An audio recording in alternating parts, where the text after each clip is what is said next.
Hello, viewers.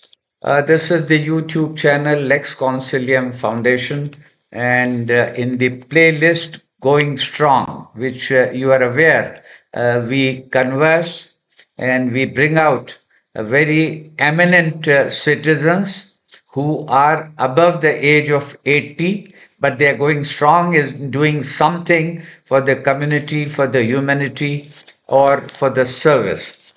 In conversation here with the Commodore Ranjit Rai, who had an illustrious career in the Indian Navy, held prestigious posts, including the Director of Naval Intelligence and Director of Naval Operations. He has appeared in a number of podcasts earlier, and talking to him today, I welcome him on this channel, and I would request him to speak something about Admiral Ramdas Katari, who had the distinction of being the first Chief of Naval Staff after independence, when this post was thrown open to the Indians.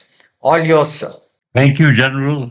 Once again, because of my age and being on less calcium, well above 80, I can talk about Admiral Katari, the first chief of the naval staff. I was a young cadet on board INS Steel in 1958, passing out of the National Defense Academy and inspection of the first chief of the naval staff. 1958, he was made the Chief of Naval Staff and he made a visit to the training ship INS Steel. We were very excited that we have the first Indian naval chief. Though we got independence in 1947, Yes. when he was just a commander. He had become a vice admiral in 1958. India did not have the courage to make an Indian officer the chief of naval staff, and even it was the courage of Lieutenant General Nathu Singh. to say that General Cariappa, his senior, should become the chief of the army staff. So we were very excited. 14th course of the NDA was lined up, and there came Vice Admiral Katari inspecting the guard. And we were all in the guard, actually.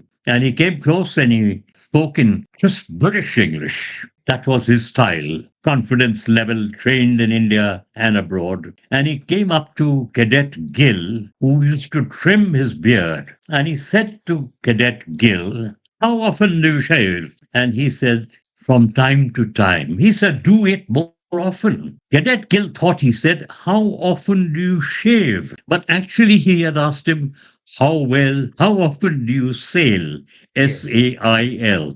So that was Admiral Katari that I remember. And later, because my wife's family knew his family very well, I met him. I met his daughter and son in law, Admiral Ramdas, and served under him. So I can just say, let me put my age before you to tell you who were the fine officers of the Indian Navy who served at that time. Admiral Katari was number one of Dufferin, and he told Captain Digby Beste, who was very worried, who had just commissioned the Dufferin for merchant navy officers. Britain was running short of merchant navy officers. And he said to him, 1927, that yes, the Dufferin will succeed. And that is when, having been born in October 11, I'm taking you back to 1927. He had with him Ajitantu Chakravarti, who became a rear admiral, Reginald Soni, whose brother married Giardi's sister. Lieutenant Commander Soni hit a jetty when he was handling INS Covry in Cochin. And they said it will cost money. And he said, I will pay for it. But he had to leave the Navy. Number 6 in the course was Admiral Karmakar, the builder of Katari Bagh, the builder of Naval Dockyard, the builder of the Navy Nagar. They were his juniors. Admiral A.K. Chatterjee, who then went on to become chief. Admiral S.M. Nanda. These were the people one was seeing when we saw Admiral Ram Das Katari with his wonderful accent.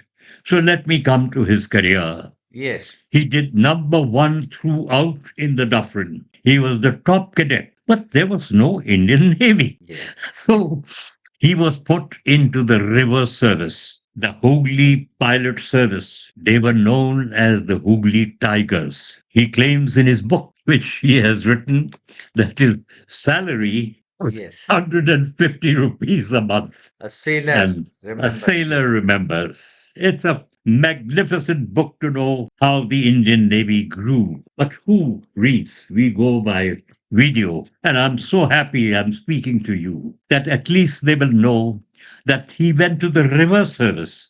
He became a Hooghly pilot. He became a qualified, but then in 1938 39, they needed officers. Royal Indian Navy was formed. It was a small navy from 12,000. It went to 39,000. From 12 ships, it took to 38 ships.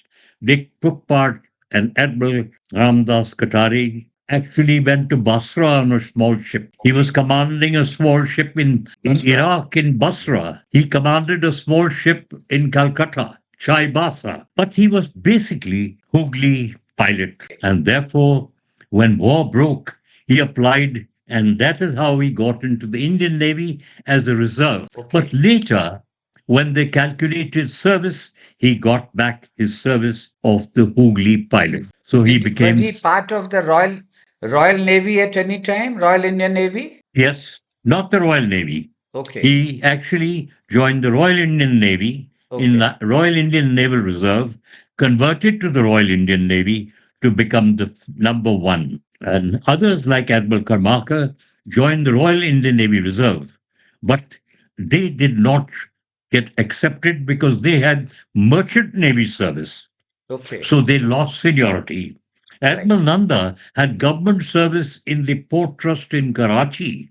He got that seniority. So they became senior. And Yes. that is what can be explained in his book also. Admiral Katari went on to command ships. He commanded a Rajput class ship, went to England, brought it back. He became fleet commander of the Indian fleet, the Okay. first fleet commander of the Indian fleet. He became the chief of personnel. He became the vice chief of naval staff. And therefore, he was the absolute choice. Only in 1958, after serving British chiefs of naval staff, he became the first chief of naval staff. It is also to his credit that his river service made him also the captain of the Royal Rowing Club in Calcutta. He was with people like Henry Saldana, he respects, ex officer that I have met, not met really, but seen him in action. Yes. I have seen Admiral Chakravarti, who became the fleet commander, but his later career, he became the High Commissioner of India in Myanmar.